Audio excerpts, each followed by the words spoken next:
on YouTube, and that means that I need you to be absolutely silent during this debate round to make sure that we can hear what the debaters are saying to each other. We are fancy but not so fancy, or these aren't mic'd debaters or anything. The microphone is where Kenzie is, and so make sure that you are keeping voices low and other sounds that could interact with this video. I'm going to turn it over to Elysia, who is going to walk us through this debate. Oh, could I do a quick sound check that they can hear me in the back of the room?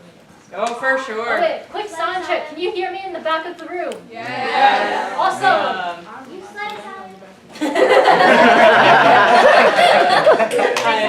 I love it. So yes, I'm going to turn it over to Elysia, who is going to be walking us through this debate. And yeah, I'm so excited.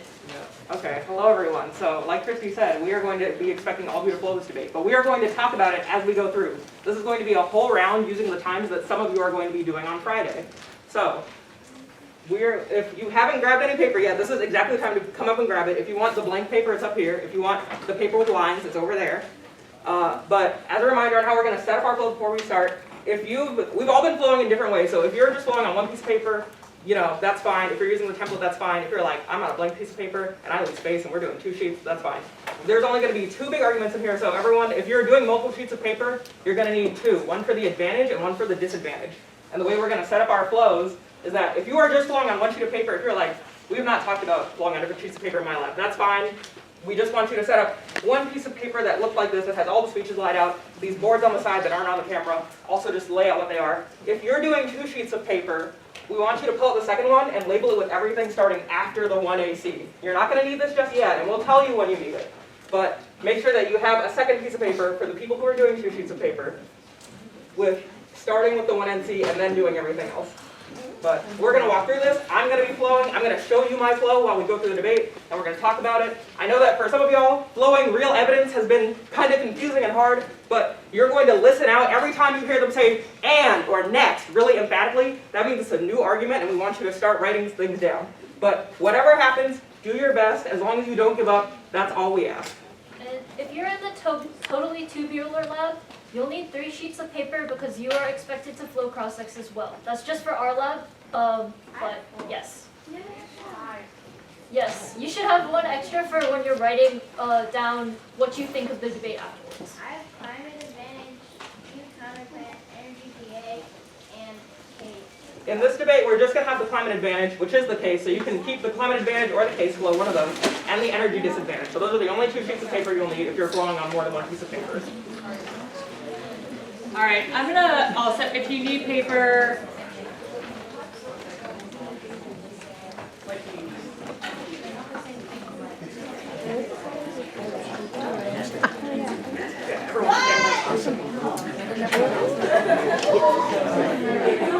I've been hearing the Elysia in the flow,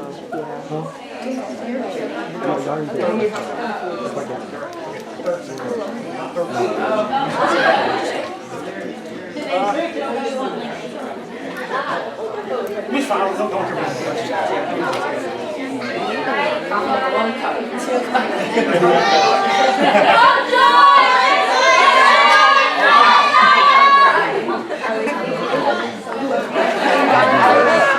looks like you have a bias judging. Where's my lab at?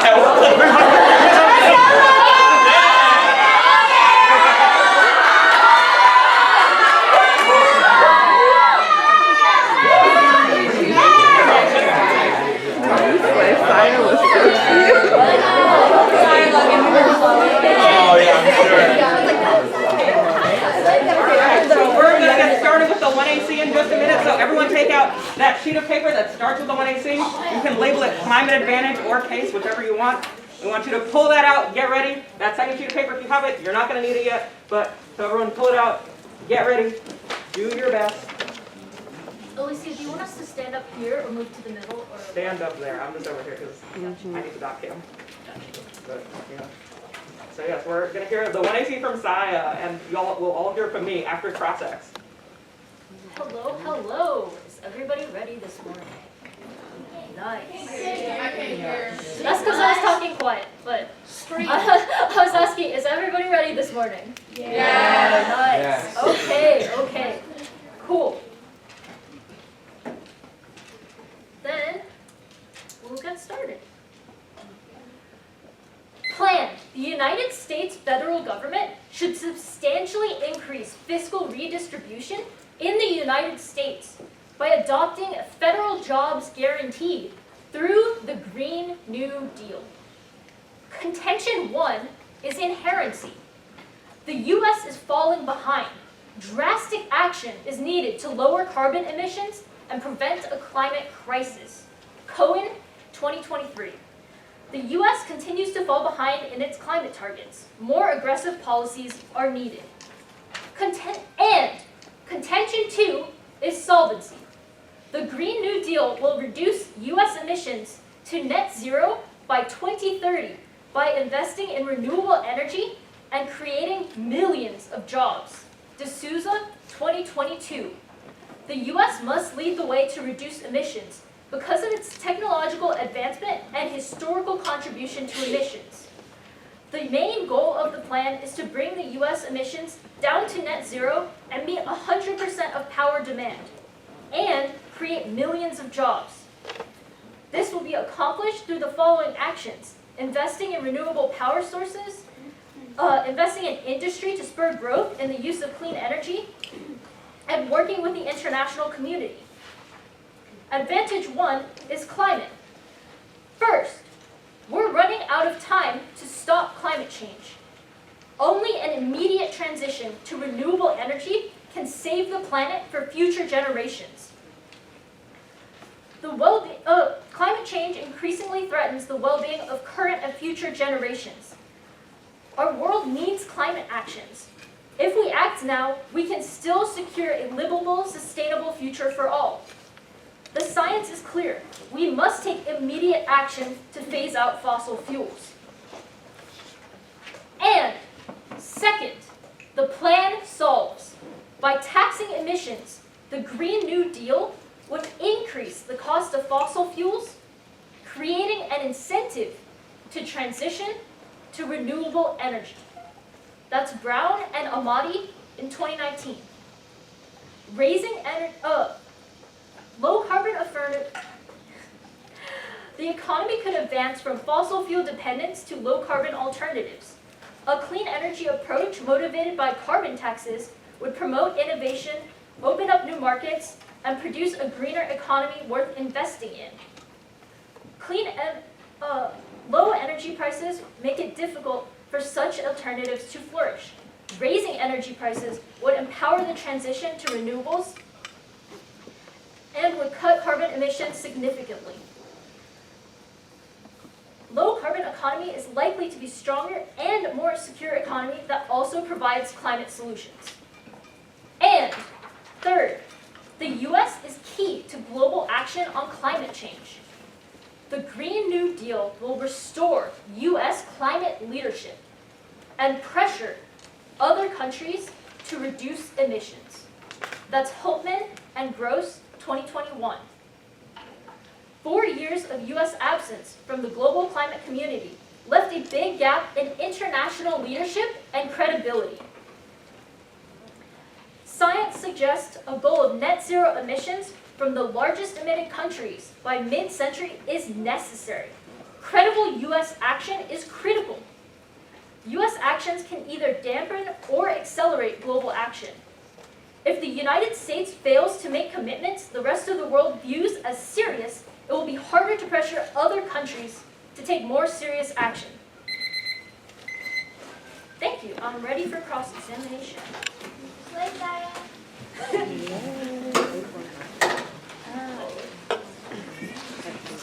So you ready? Sorry, let me set the timer again. Yes, I'm ready. Alright, starting time now. So you say the U.S. needs to curb emissions to avoid increasing the global temperature by 1.5 degrees. So go to your rice and pulver card. Where does it say when this is going to happen without the plan? The rice and pulver card is sorry, did you say when this is going to happen without the plan? Yeah, so like Okay. when is the world going to go to 1.5 degrees Okay. without the plan? Our rice and pulver cart is expanding on IPCC reports that say that we need to take significant action by 2030 in order to avoid climate change becoming irreversible. Sure. So what's the it's not timeframe? within that card, but it is within our D'Souza card. Okay, cool. So then what does the D'Souza card say? What's the time frame? The D'Souza card says that we need to bring down US emissions by 2030. Okay, cool. The impact to the advantage is restoring U.S. leadership, correct?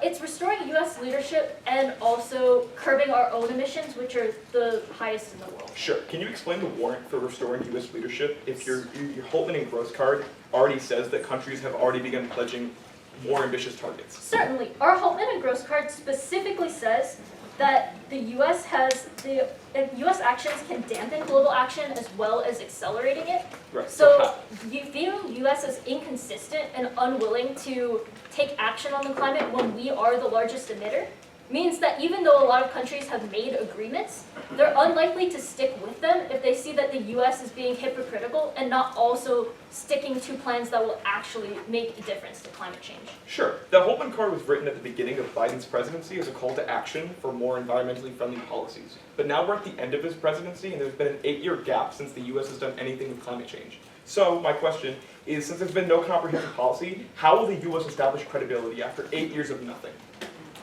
The Green New Deal would be an amazing step to do that because it's a big enough action that it would make a significant impact in the world as well as the US. Thank you. All right.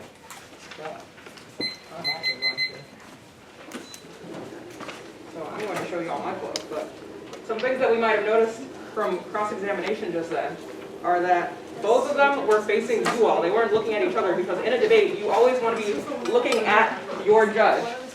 The other thing is that we heard a very clear "and" between the different arguments so that we could tell when we're supposed to be writing something down. So this was just the things that you all heard about lab, SHIP, or HIPS, which are just the parts of an affirmative case. If you're like, well, where was the disadvantage? That's what we're getting in the next speech. So this one was just laying out, here's the problem with the status quo. It's that, we're too dependent on fossil fuels right now, and that's going to cause climate change. Here's how we're going to stop it, which is the plan, which is this Green New Deal with the jobs guarantee, and how that's going to help the U.S. get their climate leadership back and pressure other countries into doing better so that we can all reduce our emissions. Does that sound good to everyone?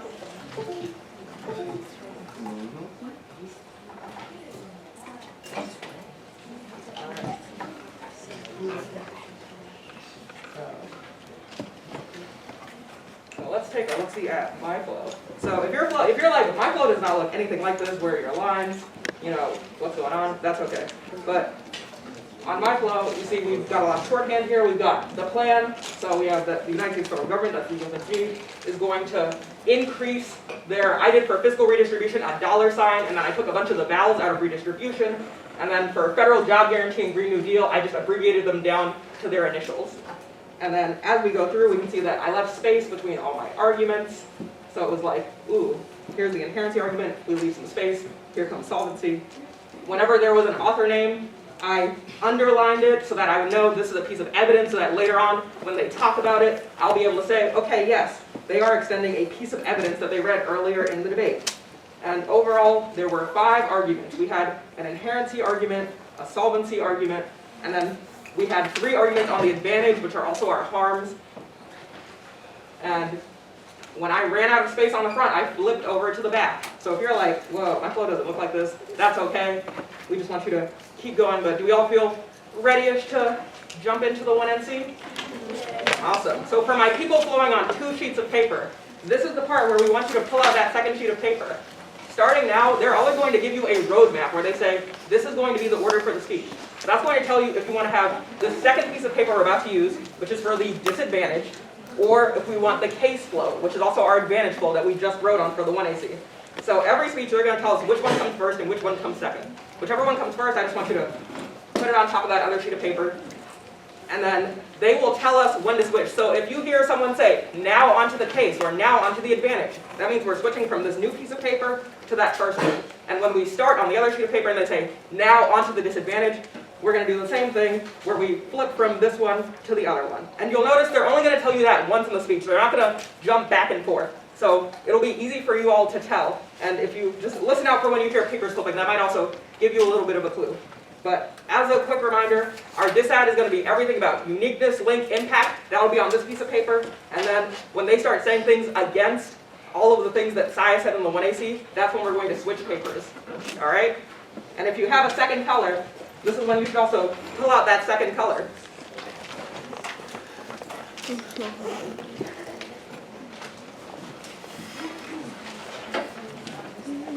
Is everybody ready to proceed? Right, school? Okay. Good morning, judges. Before I begin, I would like to give my roadmap. First, I'll be introducing our energy disadvantage.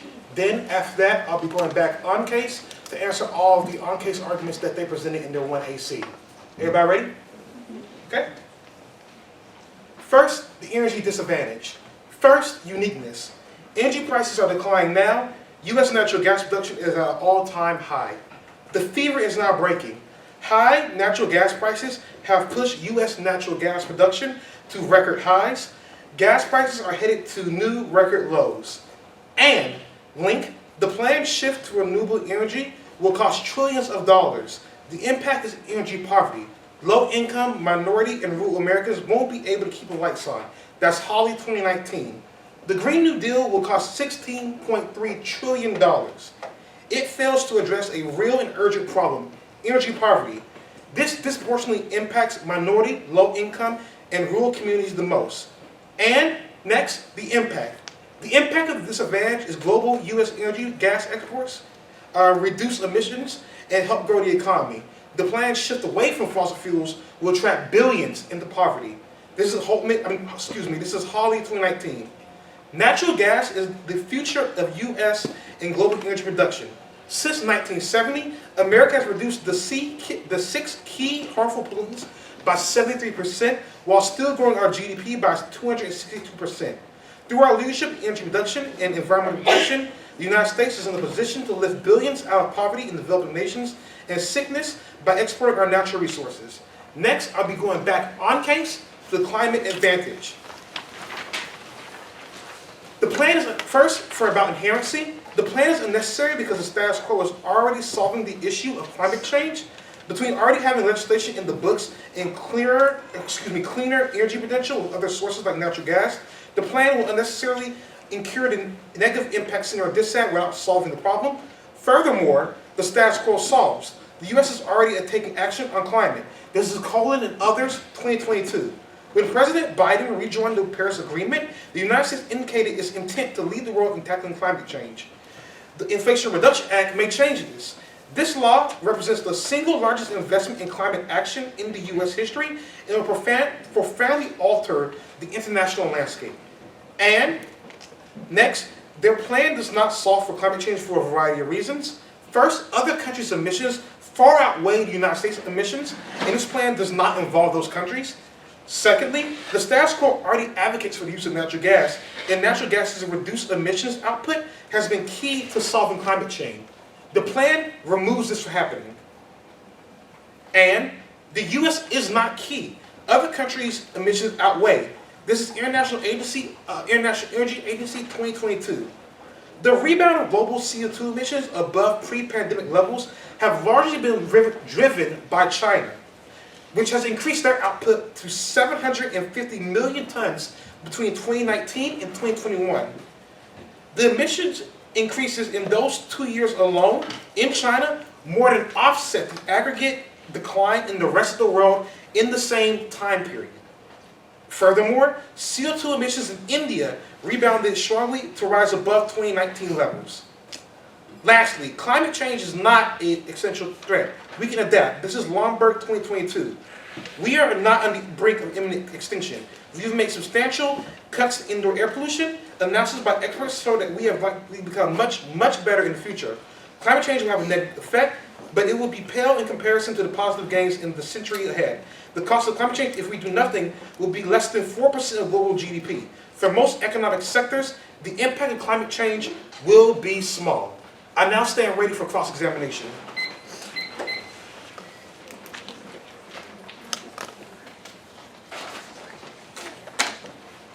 Alright.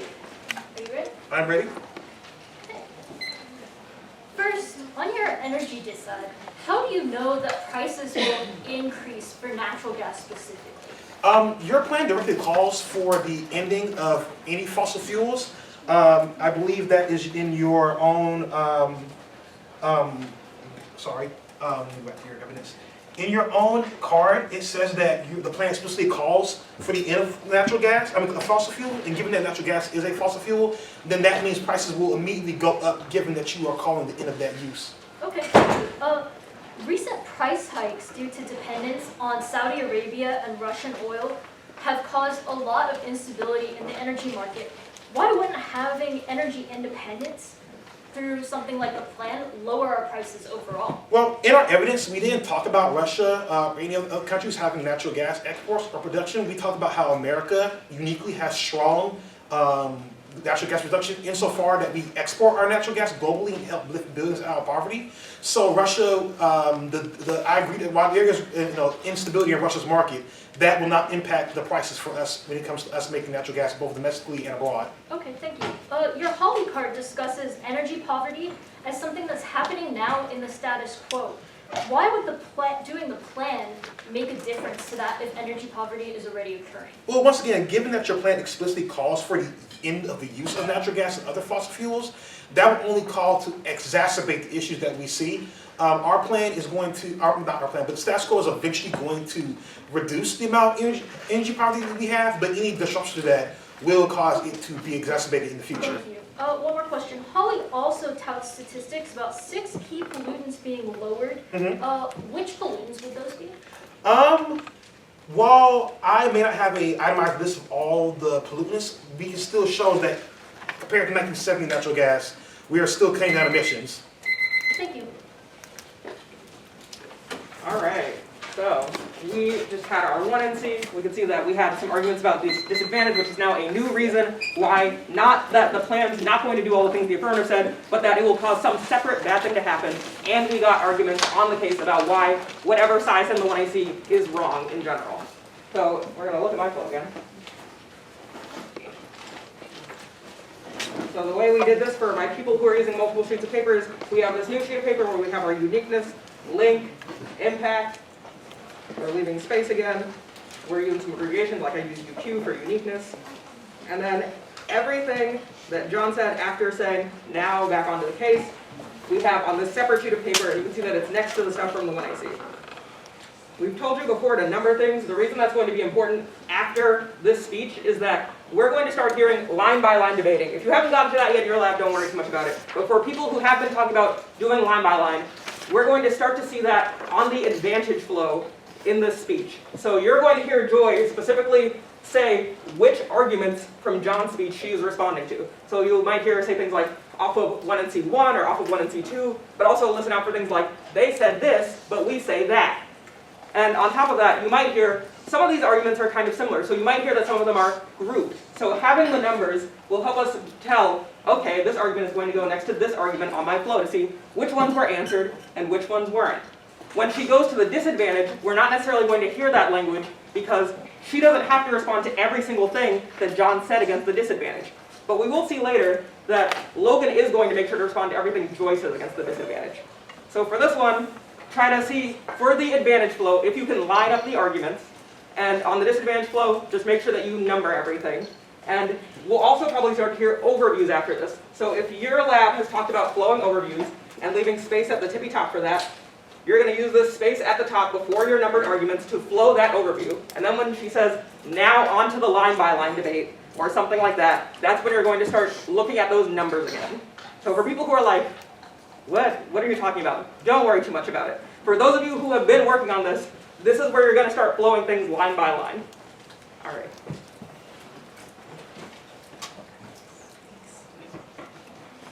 All right, y'all ready? Starting off with an off-time roadmap, we'll hit case with a brief overview, and then we'll go straight into the dissect. So put your pieces of paper with the 1AC on top.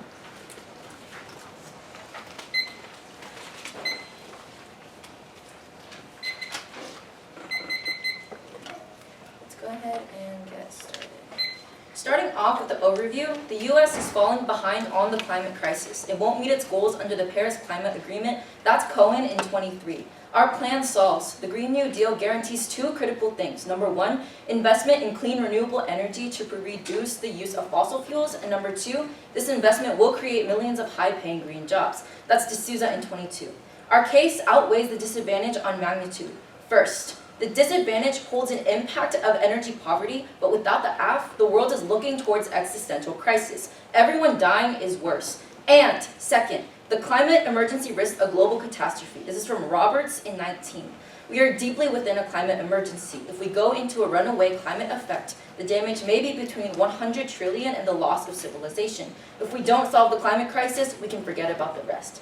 Now, onto the line by line. Group 1 and C arguments 1 and 2, the negative says the status quo solves and that the US is already acting on climate change. To this, I have 3 arguments. Number 1, the Inflation Reduction Act alone won't be enough and more aggressive policies are needed. That's Cohen in 23. And second, the negatives colon 22 card also says that the Inflation Reduction Act includes several harmful provisions on drilling that demonstrate the ongoing power of the oil and gas industry. This will contribute to already high emissions in the US. And third, the IRA is not a climate change focused act. There may be a large sum of money, but there's no guarantee that the IRA's policies are going to directly combat climate change. Moving on to solvency, group 1 and C, 3 and 4, the negative team says that the US isn't key and the emissions of other countries outweigh. We say, first, we extend Holtman and Gross 21 from the 1AC that says US major influence in climate change leadership can either dampen or accelerate global action. And second, US emissions are key. The best research proves the plan solves. This is Millman in 22. The US has inflicted more than 1.9 trillion in damage to other countries from its greenhouse gas emissions. The US, the largest historical emitter, has caused harm to other countries. This puts the US ahead of China. Rich nations in North America have done the most to fuel climate change. Countries like the US have disproportionately damaged low-income countries. Next, off 1 and C argument 5, they say we can adapt to climate change, but positive gains in economy are not going to stop the impacts of climate change in the world. This card reads as though progress in one area minimizes the harmful effects of climate change. The existential threat will continue to draw closer if the US doesn't act now. Moving on to the disad. First, the uniqueness card is simply speculation. The negative team claims that energy prices are declining now, but the rhetoric of the card says prices should and could fall. There's no substantial evidence that that is the case. And second, the Green New Deal will create millions of jobs and jumpstart the economy. This is Carter in 21. The Green New Deal could create an estimated 10.6 million new green jobs, expand job training for skilled laborers, and revitalize the role of unions. Sweeping legislation could put millions of people to work with fair wages and jumpstart a post-pandemic economy to lift people out of poverty. And 3, natural gas is not climate friendly. It's a key source of methane, which is a huge cause of climate change. This is Rodka in 23. Emissions of methane, the main constituent of natural gas, mean natural gas isn't climate friendly. Researchers have discovered massive amounts of methane leaking from natural gas facilities around the world. Methane is a powerful greenhouse gas, about 84 times more potent than carbon dioxide, measured over a 20-year period, so any emission undermines its credentials as a better fossil fuel. With that, I'm open for cross-ex.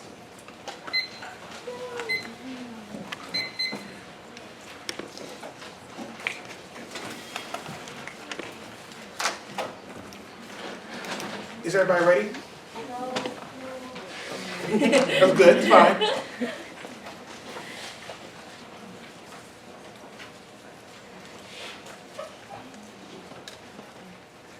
Everybody ready now? Okay, cool. Everybody ready? All right. I'm now starting cross-ex now. So for my first question, your Roberts 2019 card says that climate change risks a global catastrophe and that there is a 10% chance of the loss of civilization. Given that we've proven that our DA has a 1% chance of occurring when the planet is put in place, shouldn't we win out our risk and time frame? Yeah, so I guess my response to that is, first, these percentages are completely relative. So when you say that the DISAT has a 100% chance of happening, that doesn't guarantee that that's actually going to happen. And this 10% in the card is specifically talking about specific instances, not necessarily the actual warrant that you're referencing. And my second response to that is, that climate change is almost like an impending doom. It's like a barreling effect. We see it growing and we see it continuing to happen, whereas energy poverty, it's the status quo. It's already here. There's nothing that we're avoiding, rather your dissat is just saying that something is going to get worse. Okay. In one of your cards, you said that the IRA isn't a climate-focused bill, but given that we've proven that it's still achieving the goals of climate change reduction and the goals that the AF wants, shouldn't that caveat be irrelevant? Yeah, so the IRA, if we look at the first inherency card, I think in the 1AC, we actually take that into consideration, and that card outlines the fact that the IRA is not enough. It may say in big words that like it's going to solve for things, it's going to do these big changes, but there aren't any specific policies that are outlined to show us that that's actually going to happen. Okay, and for my last question is, given that we're already proving that India and China's emissions have farly outweighed the positive gains that we may or may not made in climate change progress, how can the plan overcome their emissions when it doesn't explicitly call for their collaboration or for them to do anything about reducing their own climate problems? Yeah, so for that, I'm just going to redirect you to the Holtman and Gross card in the first affirmative. Let me find it real quick. The words say that, and I'll read it straight from the card, as the world's largest economy, second largest greenhouse gas emitter, and superpower re-engaging on climate diplomacy, U.S. actions can either dampen or accelerate global action. So us taking action in the first place is going to take into big consideration and also lead the other countries as well. Thank you. All right, so we had a lot more happening in that speech. I'm just going to pull the flow now. All right, so on the case, we had this overview at the top. There was only an overview on the case because the affirmative only cares about reiterating, proving that the scenario they laid out in the 1AC, the bad thing that they are going to stop, is the thing that you should care about. The same way the negative mainly cares about the energy disadvantage and the impact of that. So there is no overview on both flows. The affirmative will always have an overview on their piece of paper, and then the negative will always have their overviews on the energy disadvantage, because those are the impacts they care about. So this overview, we had a few things. We had a summary of what the 1AC was saying. It's pretty much like, listen, this is what's going on now, which is going to be bad, and this is why the plan stops it. And then Joy explicitly said that the case outweighs on magnitude. So for those of you who have been talking about Mr. T, that was using that, where she picked the one thing, the one part of Mr. T that she has the best chance of winning, and explained why her impact isn't just bad, but worse than the other teams, which is really important. Because debate is a game about telling us which world is worse or which world is better. And then after we got into that, you can see we cut down from the overview to the line by line. So there was some grouping of arguments. You can see here I used lines to connect wherever I grouped the arguments. So the first and second arguments were both about the status quo solving. So Joy was able to group those and just answer those together. And we can see that she made a lot of responses to this. So instead of just saying, no it doesn't, the end, she did a combination of things. She extended the Cohen 23 evidence from the 1AC. That's always an awesome thing to do, is to say, listen, our evidence already answered this, because the best evidence you have is always going to be in those first constructives. So even if you add more, you also want to be extending what you already read. She also looked at what their card actually said, their Coleman and others card, and said, hey, here's what's wrong with it. We actually looked at what it says, and it's not going to do all these great things. So she made 3 responses to kind of deal with this argument that got into the nitty-gritty details about what the evidence says. And then she did the same thing on solvency, where she both talked about, she extended the Holtman and Gross evidence, and she read a new piece of evidence. So there's a variety of things we can do. We can extend our old evidence because it's really good and it already answers things. We can make new arguments based on the things that we notice. And if you're like, I don't know how to do that, you can use Dr. Mo, and we can read new evidence that also helps us answer things. So that's what we did on the case. And then when she went to the disadvantage, we can see again, no overview, because we don't care about that, and we already talked about why we outweigh on the other flow. She just introduced some new arguments. So there was an analytic argument, or an argument that she came up with herself, about the uniqueness card not being very good. And then we had an argument about why the Green New Deal is actually good for the economy. And finally, we had an argument about why natural gas is not good for climate change, because it's full of methane, which increases emissions. So again, we had a line-by-line debate on the affirmative flow in the speech, because the affirmative has to win every single part of their case. So they have to win that their harms are real or that the advantage is real. They have to win that we're not addressing it now in the status quo, that's the inherency, and they have to win that the plan will actually solve these problems. If they don't win any of those parts, it'll be really hard for them to win. But they don't have to win every part of this disadvantage, which is why Joy can just say, all right, here's some stuff we're going to say, and doesn't have to explicitly answer every single thing. We're going to get into the negative block now, where because the negative, the same way the act has to keep every single part of their case alive, the negative needs to keep every single piece of their disadvantage alive. So when we get into the neg block, which is the 2 in C and the 1 in R, back to back, we're going to see that the negative will have to answer every single argument that Joy made in the 2AC against the disadvantage, but they're not going to have to do that on the other flow, because they just need to win one part. So we're going to jump into this, go ahead and switch colors, and remember that these two speeches, because we're about to have the negative back to back, it's going to be Logan and then John. We are going to put all of this in one column. So if you're just belong on one sheet of paper, you're just going to stay in this column for 2 speeches.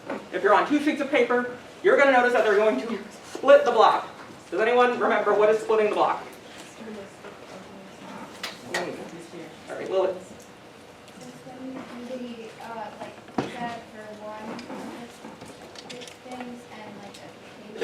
Yeah, so it's when we do the disadd in one speech and the case in another. So a really common way people will split the block, because this is one long speech and they don't want to repeat each other, is that the 2NC will take the disadvantage, and even if there's more than one disadvantage, they might take both of them. And then in this debate, even though there's only one advantage, it's really common for the 1 in R to just take whatever the whole case debate is. So if there were like 2 advantages, then John would probably take both of those, and if there were 2 disadd, Logan would take both of those. But we're going to see that if you're flowing on 2 sheets of paper, everything that Logan says will go on one sheet of paper, and everything that John says will go on the other sheet of paper. And they won't overlap at all. And that's why we put those in the same column. Question? So which paper do Logan get? Yeah.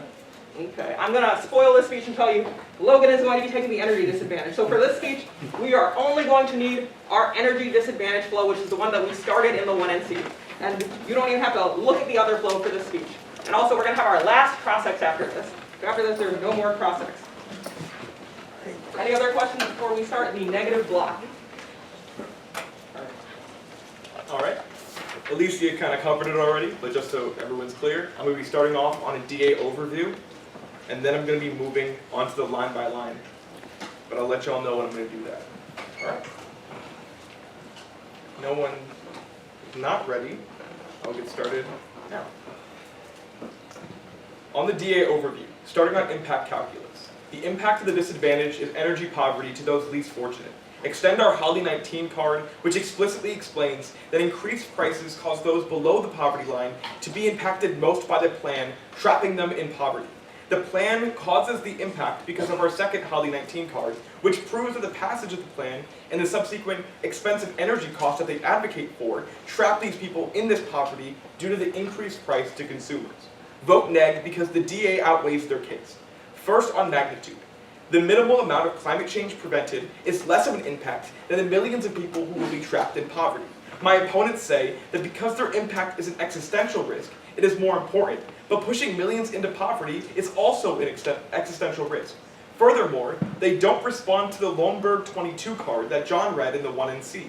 It explains that climate change is not an existential threat.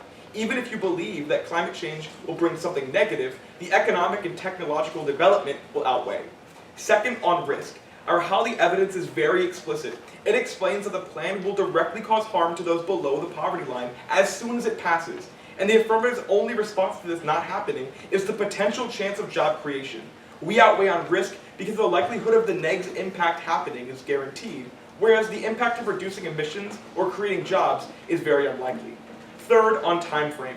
People will be fired and experience energy poverty before we see the effects of climate change that the app is advocating for. But we give you an immediate time frame because it's as soon as you pass the plan. Now onto the energy DA line by line. First, off 2AC, answer 1. The response to our uniqueness evidence is incorrect. Newman specifically looks at the consumer price index for household energy and concludes that it's been decreasing by 7% in the status quo. The card then proves that energy prices are decreasing now. Next, off 2AC2. Our opponents argue that the Green New Deal will create millions of jobs, but nowhere in the card does it guarantee this will happen. The The only thing that comes close in the card is saying that estimates show, but even if that's true, it does not affect everyone, especially those who are in poverty. And status quo energy leads to low prices and declining emissions. The plan trades off with natural gas and risks trapping billions in poverty. Holly 2019. That Green New Deal would cost $600,000 per household and would eliminate the use of all fossil fuels. It would result in higher energy prices for all Americans, but would disproportionately hurt people of color and other minorities who are more susceptible to energy poverty. Energy poverty occurs when households are unable to afford their basic electric and heating needs due to the high energy prices. Unrealistic proposals only contribute to energy poverty and won't work for low-income families. There's simply no excuse for forcing low-income African Americans and other minorities to choose between heating a home and putting food on the table. There is a practical, realistic path forward when it comes to improving energy efficiency and lowering greenhouse gas emissions. But the Green New Deal is a pipe dream and is a bad ideal for America. Next, off 2AC3. Our opponents argue that natural gas is not climate friendly and causes climate change. However, we say turn. Natural gas is a key bridge fuel that reduces emissions when we develop effective renewable energy. Rapier 2018, a senior contributor at Forbes, shows that in the year 2000, 71% of US electricity generation was derived from fossil fuels. By 2017, that share had fallen to 63%, and the decline is entirely because of the move away from coal. Natural gas took the market share of coal. Natural gas is now the largest source of power in the US. The impact of huge drop in coal can be clearly seen in the emissions data. When natural gas is burned, it produces fewer carbon dioxide emissions. Natural gas should be a bridge between coal-fired past and renewable future. It is already serving as that bridge. I now stand ready for cross.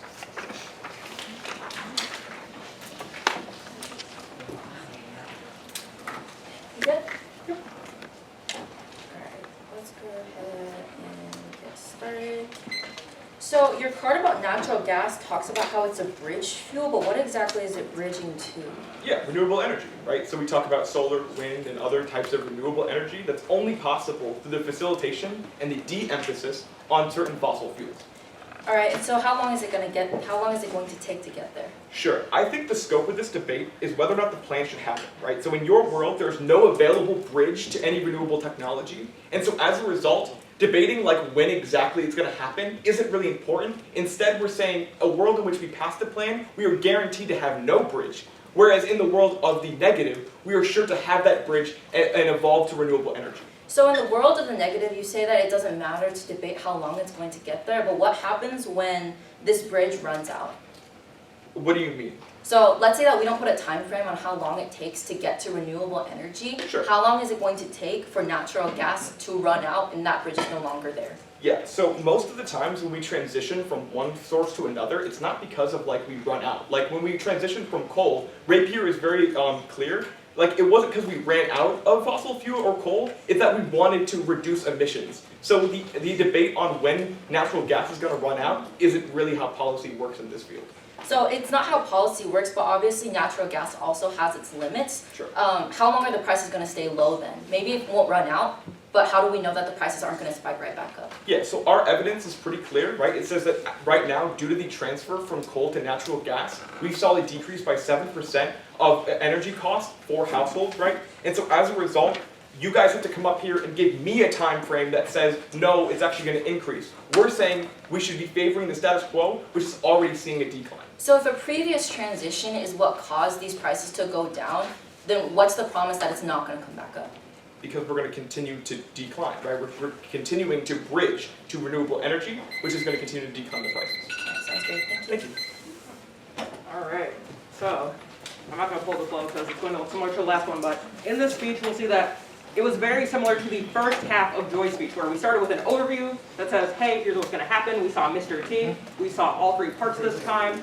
And after we had that overview, which included the impact calculus, the impact comparison, using those parts of Mr. T, he got into answering every specific argument that Joy made. So there were 3 arguments, and every time he said, okay, answering the first argument that Joy made, 2AC1, or answering the second argument Joy made, and then said what the argument was so that you all can easily find it on your flows. And then gave responses, and again, did a combination of saying, actually, the evidence that we already read in our first constructive answer to this, and looked at and analyzed what the evidence said, and sometimes read some new evidence. So those are all options that you have that you should be using on the line-by-line debate.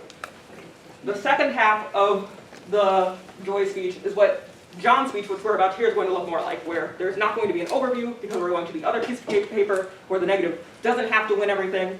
The same way Joy didn't have to answer every single thing in the 1NC when talking about the disadvantage, John is not going to have to answer every single thing that was in the choice C because the negative only needs to win one argument that's on the case. And even though we're treating this like one long speech, we're staying in the same column, we're using the same color, this is not going to have a cross-examination because now we are technically into the rebuttals. This is the one like weird rebuttal because we treat it kind of just like more of the constructive, but we are now into the second half of the debate. All right, does anyone have any questions before we jump into the 1 and R, which is going to be just the advantage because again they are splitting the block? No? All right. Is everybody ready to go? Okay. So once again, before I begin, just like Elysia said, since Logan spent their time on off-case positions with this at, I'll be doing this entire speech on case with the climate advantage and things like that. So, everybody ready? Okay.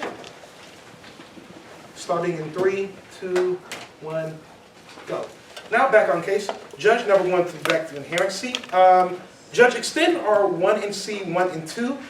There is no inherency because the U.S. is already solving for climate change in the status quo because of the Inflation Reduction Act. I have 3 arguments. My opponent said that the IRA doesn't go far enough. However, I call in others' evidence to prove that the IRA is the, quote, single largest investment in climate action in U.S. history and will profoundly alter the international landscape. Furthermore, our evidence states that the IRA will help the United States reach its emissions reduction commitments and increase U.S. competitiveness and spur a race to the top in the clean energy economy. The status quo already spurs the international leadership that the AF advocates for without triggering any of the negative impacts that the negation has pointed out throughout the round. So if you want to vote for climate change reasons, you can just prefer the status quo. And my opponent states the IRA contains provisions for drilling, but this is likely for natural gas, which me and my partner have already proven has helped reduce emissions while we transition to renewables, which once again, Judge, their plan is not cause for any transition to renewables. We win on that. Next, our opponents say that the IRA isn't a climate-focused act. Regardless if it is explicitly climate-focused or not, it is still already achieving the climate change fighting benefits that the AF is advocating for without triggering any negative impacts, so this is a moot point. Next, on the solvency, extend 1 NC 3 and 4. The plan can't solve climate change because it doesn't do anything about emissions for other countries. The rebound to pre-pandemic levels of CO2 emissions are solely responsibility of China and India, and its pollution negated the positive gains that the U.S. and other nations have made. That's our IEA 22 evidence. This would mean that it would be literally impossible for the plan to solve without China and India being held responsible or accountable, which the plan doesn't do. Specifically, India's emissions critically undermine global climate targets. This is strong hard 2023. No country has met these goals without causing serious greenhouse gas emissions without using fossil fuels. By 2040, we will need to add another power system that's equivalent to the European Union. Vote for neg. Thank you. All right, so I will show you on my flow again.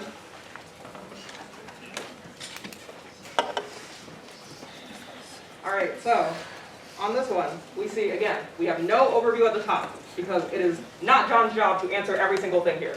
The negative just needs to win one thing on this flow to win the debate. So we have no overview. If we look into line by line, you can see that I started drawing arrows on my flow because John explicitly said, I'm extending these first 2 arguments about no inherency from the 1NC. So I've drawn an arrow from that argument because I can see it on my flow because I've been lining everything up after the 1NC, so I can just easily say, here's what that is. And then he answered all of the arguments that Joy made because if he does want to keep going for this argument, the negative has to actually still win that, you know, it's true that their evidence is better, that they are correct on this point. And then does the same thing down here, extends the plan can't solve argument because of China and India's emissions, reads a new piece of evidence.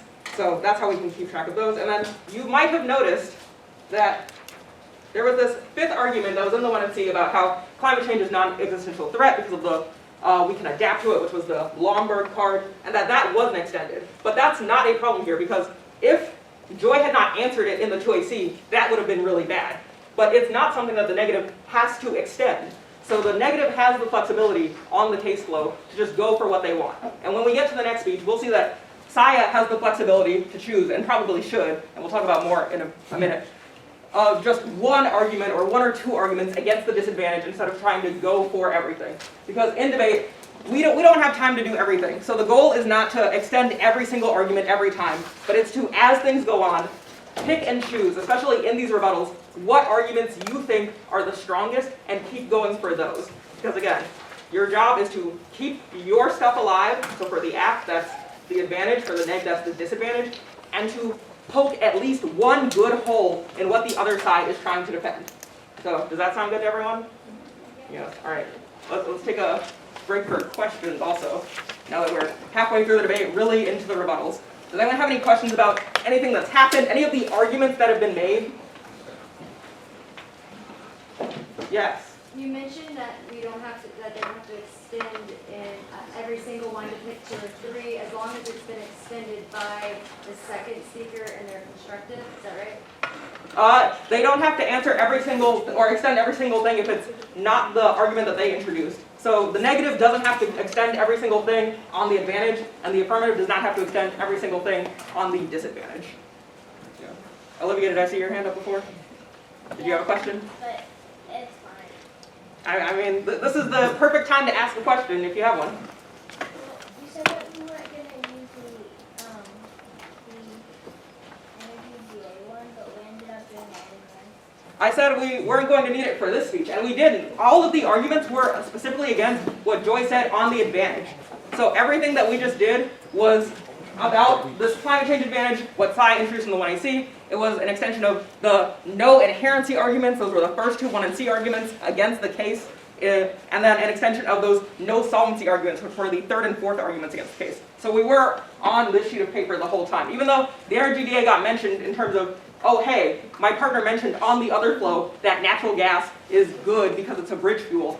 That wasn't necessarily an argument on the disadvantage flow. It was just a way of answering the case argument using another argument Logan had made. So I know that could be a little confusing. Does that make sense that the one end was just referencing an argument from the other flow, but not making an argument about the disadvantage necessarily? Yeah. I thought Joy answered the Longboard 2022 evidence from the negative.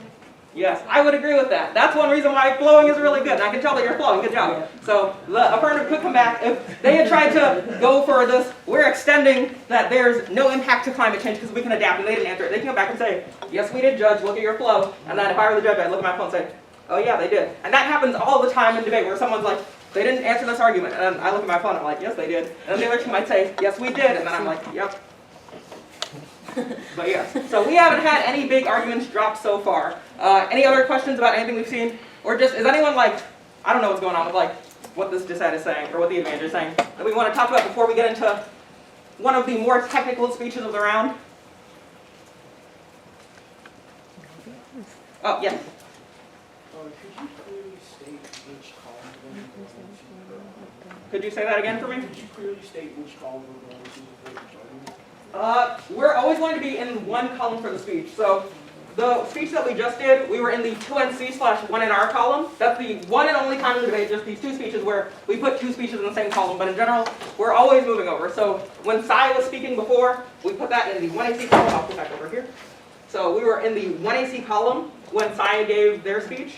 And then when John stayed up for the first time and spoke, we were in the 1NC column on both pieces of paper. We were in the 1NC column. And then when Joy spoke, we were in the 2AC column on both sheets of paper. When Logan spoke, we were in the 2NC/1NR column. And when John just spoke again for that rebuttal, we stayed in the 2NC/1NR column. And after this, we are going to start in the 1AR column. Does that answer your question? Yep. So, what do you choose for NR? Oh, could you say it a little louder for me? For the column that is 2NC and 1NR, I made them separate. Is that okay? I mean, you can, but you might notice that, are you flowing on one sheet of paper or two? Two. You might notice now that you kind of have one column that's just like empty because only one of them is going to speak about each argument. So that's why we put them both in the same thing, because otherwise you kind of just like have an extra column that doesn't mean anything. So if you want, you can just like scratch out what's at the top and like put 1AR where you put the 1NR. Yeah, so you could just move your speeches over so that the 1AR would be next to the speech that you actually flowed there. So yeah, if you did that, that's how you can correct that real quick. Any other questions about anything in this debate?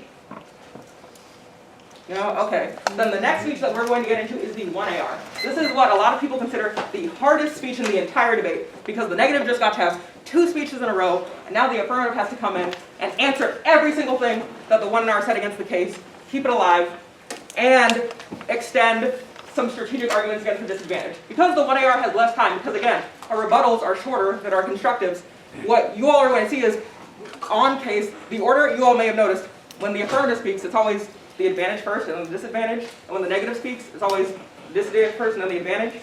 So we are going to start on the advantage. You'll hear a quick overview. You will hear line by line happen to answer the arguments that John just made against the case, and then when we get to the disadvantage, you are not going to hear Saya extend all 3 arguments. I don't know what this speech is going to sound like, but I can guarantee you that all 3 arguments are not going to be extended, because the 1AR's job is to extend the best arguments that will help the 2AR take out the dissad, not to do everything. All right, do we all feel good? Okay?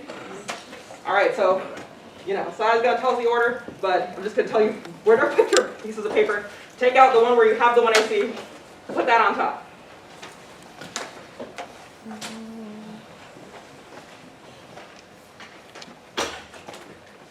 Okay, we are going to do the 1AR with an overview on the case, and then the disadvantage. Is everybody ready? Okay. Climate change is the single biggest threat to life on Earth, and the Green New Deal is our best shot at a solution. Case outweighs and turns the dissad. Magnitude. Climate change is already bad and will kill us all. That's Roberts 19. Energy poverty is a serious issue, but it won't do irreversible damage, and we have time to solve it. The risk is much higher for the case. The disadvantage requires a whole bunch of their economic predictions to be true to happen. But we can already see how bad climate change is getting.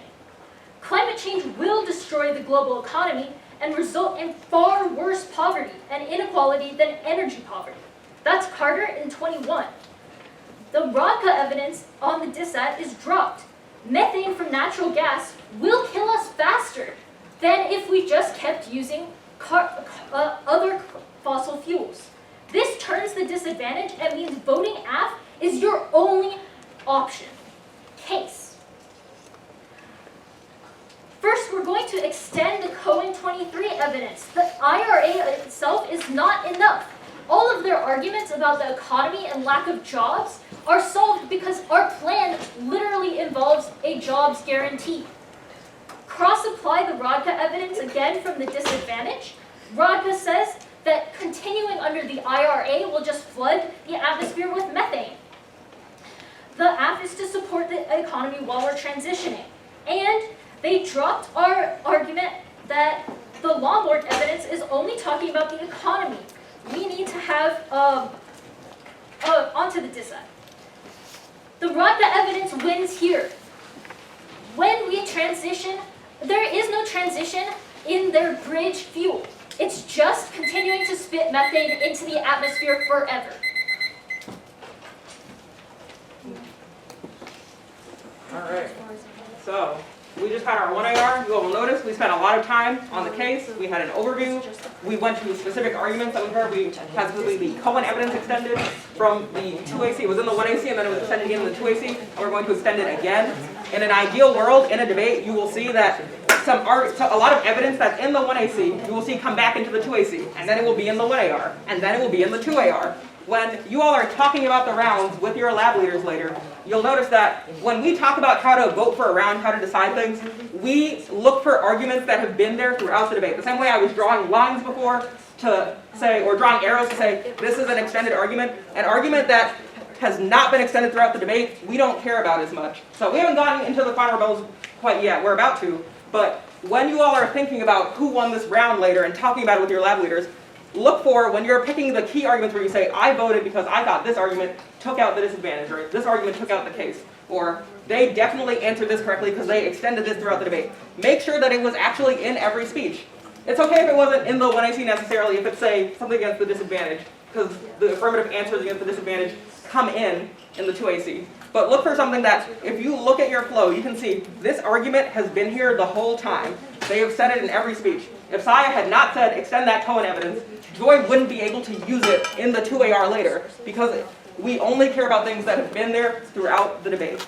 And when we see Logan give the 2NR in a minute, we're going to see that he's going to draw on evidence that was either introduced in the 1NC or the 2NC, because you can still add some evidence in the constructives and extend things. There's not going to be any new arguments. Yes, you all probably noticed there were no new arguments. There was no new evidence read in this speech, because in the rebuttals, you are talking about all the things that you built up in those constructives. You are extending all the evidence, you are explaining it more, saying why it wins you the debate, more than you are making new arguments. Like if Logan started reading new evidence in this speech, or if Saya had started reading new evidence in this last speech, people would have been like, what, where did this come from? Because if you all make new arguments late in the game, the other team doesn't have time to respond. If Saya had made any brand new arguments and not just extended things from previous speeches, Logan could just stand up and say, hey, this is my last speech, what am I supposed to do? And the judge would probably be like, yeah, that's fair. And the same way, if Logan made a bunch of new arguments in this speech we're about to have, Joy could stand up and be like, what am I supposed to do with this? Yes, but... I was going to say, I know for the purposes of this, we're not doing it, but like with prep time, that this, might be a time that, would this be a good time for them to use prep time? Yes, that is a great question, something we haven't talked about. In a real debate where you don't have someone talking at you between all the speeches, you all would have to make decisions about when to use prep time. So when you're negative, the ideal times to use it are before the 2NC, before that negative block, because that's when you have a long chunk of speeches, and any time that you have the affirmative can't really use to prepare, because they won't be able to know what you're going to say to start preparing their own answers. You don't want to take it before the 1NR, because then you give the 1AR free prep time. But, the 1N gets all that time where their partner is speaking, all the prep time they took before their speech, and cross-ex to prepare. And then, any time that you didn't use prepping for that negative block, you can now use here, because these last two speeches, the 2NR and the 2AR, are the ones that are going to win the whole debate. This is where you tell the judge definitively, this is why we win. So, you always want to make sure that you have saved some prep time for your second rebuttal. When you're affirmative, you're not going to take prep time before the 1AC, because you already had that ready when you walked in the room. You might take a little bit of time for the 2AC if you're not ready for something the 1AC said, but because you can generally predict and prepare some answers ahead of time to answer a disadvantage, you might be able to just stand up and give that 2AC immediately. But you should always, always, always take prep time before the 1AR, because that is the key speech where you have to keep everything alive. If you're not able to answer everything, if you make a key drop, it could be really bad. So 1AR, we definitely want to take time. 2AR, we also want to take time because, just like the 2NR, this is your last speech. This is where you convince the judge. This is why we have won the entire debate. And again, there's no new argument, so you just have to rely entirely on what has come before. All right, do we have any questions? I feel like I might have seen a hand before. Nothing, no other questions about anything before we get into the 2NR? All right, well, as we get into this, I want you all to keep in mind, when you go back to lab and discuss, if you're like, I voted for the negative at the end of this round, I want you to tell your lab leader, if you can, look at your flow, pick arguments from the speech you're about to hear that decided this debate for you. And if you end up voting F, I want you to do the same thing with Joy's speech. So you can't be like, well, this 1NC argument was like really, really good, or I love this 1NR argument. If you end up voting neg after this, I want you all to tell me why what Logan says in this speech is the reason that you're voting that way. All right, and we are going to be in that 2NR column now. So we're moving over from 1AR to 2NR. We're using whatever color we use for the 1NC. And we are going to, and Logan's going to tell us the order. It's going to be the same as the 1NC, spoiler. But yeah, so make sure you put your pieces of paper in the right order. I'm actually, is it okay if I do overview DA case? Amazing. The overview's on the DA, right? Yeah. Yeah. All right, cool. So it's just to be an overview of the DA, and then the on-case arguments in the order that we were given. If there's anything else I do, I'll let y'all know. Awesome. If nobody's not ready, we'll begin right. Judges, climate change is not the single biggest threat in this debate round, and this is for two reasons. The first is because we've already proven that we're making a huge strides in the status quo towards a renewable future. So extend our 1NC 3 and 4 arguments, which already have told you that the only way that we're going to see these positive gains is through the IRA and other comprehensive legislation that exists currently. But also, onto responses of their overview. First, on magnitude. The squall is already solving, which means that the magnitude of them solving back for climate change is non-existent. The only thing that you can weigh in this debate round are the negative ramifications of doing the plan, which we'll go into with the DA. Second, on risk. They say that ours requires predictions. Theirs require predictions both for the climate in order to make sure that we get it decreased by 2030, but also for the economy because they speculate the Green New Deal will create jobs. Ours is a guarantee that when you increase prices and taxes on gas and energy, you always are going to harm the lowest income Americans. That is a guarantee.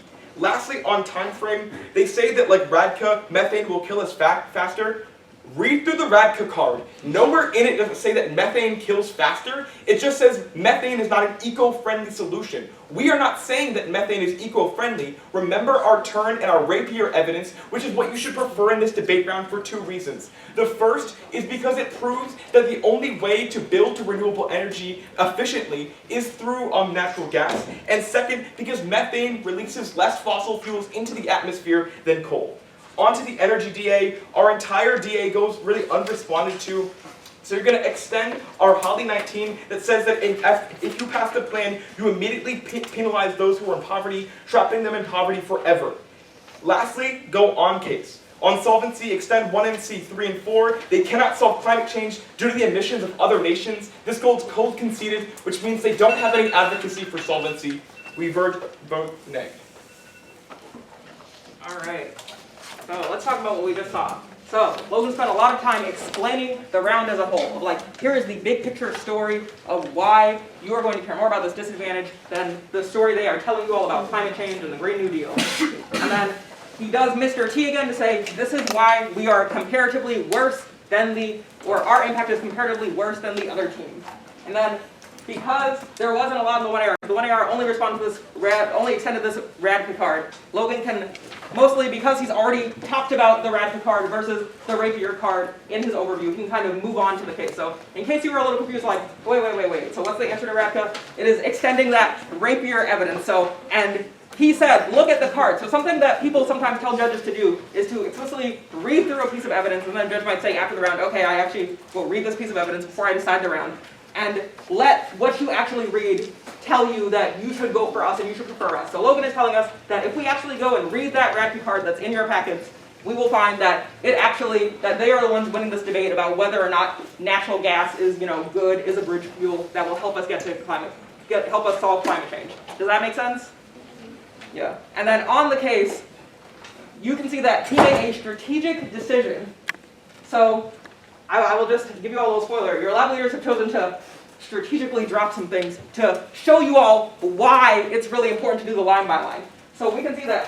Which argument did Logan say he was extending on the case? Yes? The solvency evidence.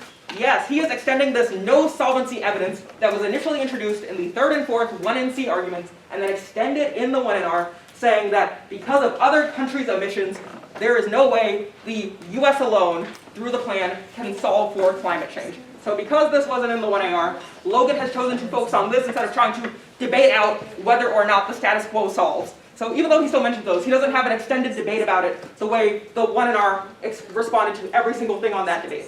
So Logan has gone for the strategic option of extending a dropped argument. And what that looks like when we do it on our flows is that when that happens, you can, I want to hold this paper so you can actually see it. Is that here?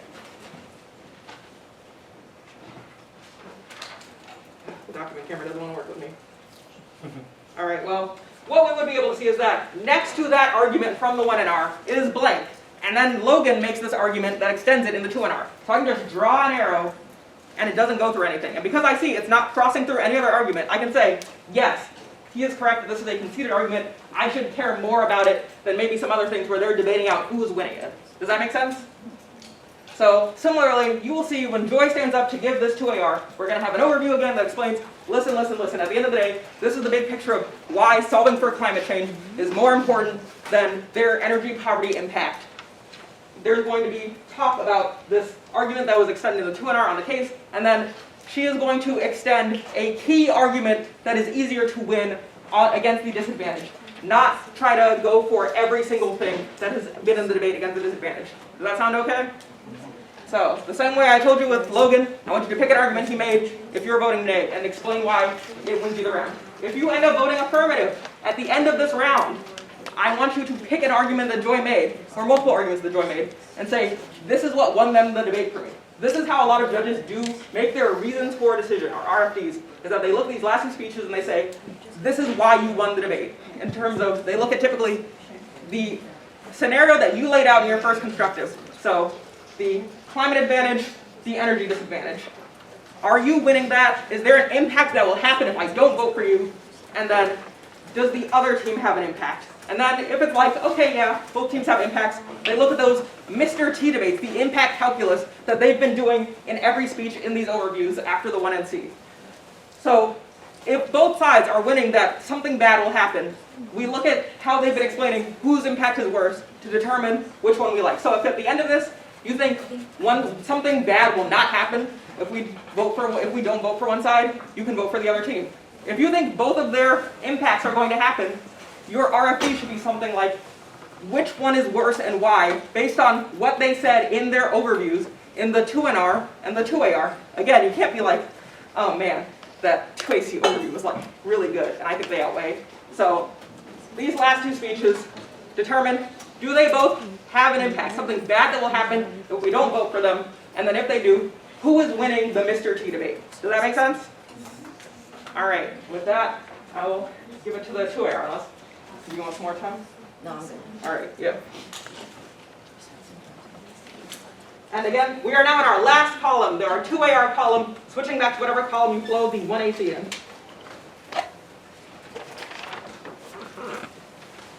All right, brief roadmap. We'll hit an overview before case, and then we'll just look at this up. All right, y'all ready? Let's go ahead and get started.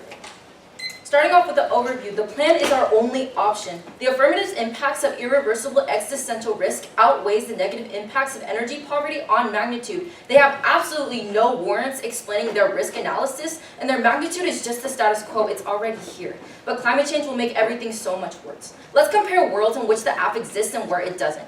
In a world where the affirmative is passed, the Green New Deal will be implemented with policies specifically focused on climate change and provide millions of high-paying jobs. And that's D'Souza in 22 from the 1AC. If the vote goes toward the negative team, Judge, you're advocating for a world in which poverty will continue to be an increasing epidemic. The impacts of the disadvantage will just worsen in the status quo. And you'll see a world in which U.S. record high carbon emissions will continue to skyrocket, leading the rest of the world to existential threat. Right onto the line by line. In case, the 2NR inherency arguments are completely dropped. My opponents say that the IRA still solves, but our inherency card takes the IRA into account and simply says that it will not be enough. We've been saying this the whole round. And second, Neg says that there are no warrants about natural gas being detrimental, but the warrants of Radical 23 specifically warrant that the natural gas is a key source of methane, which is worse for the environment than CO2. Let's move on to solvency. Let's group the 2NR on all solvency. Our opponents claim that the U.S. can't stop emissions from other countries, but Haltman and Gross in 21 address how the U.S. has historically been leading in emissions and holds global leadership. We've been extending this. Millman 22 in the 2AC addresses how the U.S. is currently ahead of China, and stopping the U.S. emissions alone will account for a significant portion of climate change and will lead others to take action. And on the dis side, our opponents claim that high-paying jobs aren't guaranteed, but both D'Souza 22 and Carter 21, the specific policy promising jobs is outlined and is guaranteed by our plan. The dissad was not dropped. And 2NC arguments 2 and 3, negative claims return that natural gas is a bridge fuel. However, this card dismisses the arguments of Radical 23, and natural gas is most certainly not a bridge fuel. Go Ab. Great,